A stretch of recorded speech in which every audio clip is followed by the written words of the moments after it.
ఒక 2 నెట్ తీసుకున్నానండి.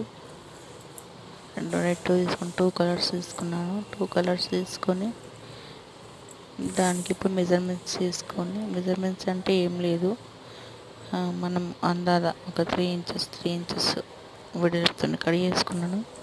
కడిగేసుకున్న తర్వాత దీన్ని సర్కిల్ లాగా కడిగేసుకోవాలి. రౌండ్గా నీట్గా కడిగేసుకోవాలి. ఇలా నా చేతిలో ఉన్నది కదా, అలా కడిగేసుకోవాలి.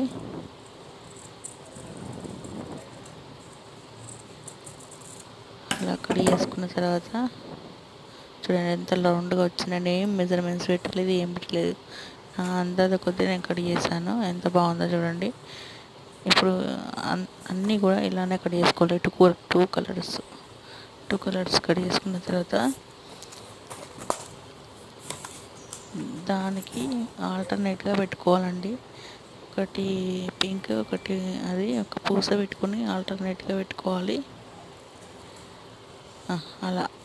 అలా పెట్టుకొని నేను ఇప్పుడు 2 చూపించాను. కాకపోతే అది గోల్డ్ ఒకటి, పింక్ ఒకటి ఆల్టర్నేట్గా 4 పెట్టుకోవాలండి. అప్పుడు మనకు ఒక బంచెస్ లాగా వస్తుంది. ఇలా రెడీ చేసుకోవాలి. చూడండి ఎంత బాగుందో, ఒక బంచ్ లాగా వచ్చింది కదా. దాన్ని ఏం చేసుకోవాలంటే బీడ్ పెట్టుకొని ఎంత నీట్గా వచ్చిందో చూడండి. కాటన్ థ్రెడ్తో ముడి వేసుకోవాలి. కాటన్ థ్రెడ్తో ముడి వేసుకున్న తర్వాత ఒక గొడుగులాగా మీ ఇష్టం ఉన్న పూసలు పెట్టుకొని దానికి ఇలా స్టిచ్ చేసుకోవాలి. దాన్ని డైరెక్ట్ సారీకి కుట్టేస్తే సరిపోతుంది. ఎంత బాగుంది చూడండి.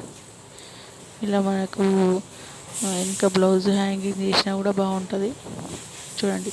Thank you.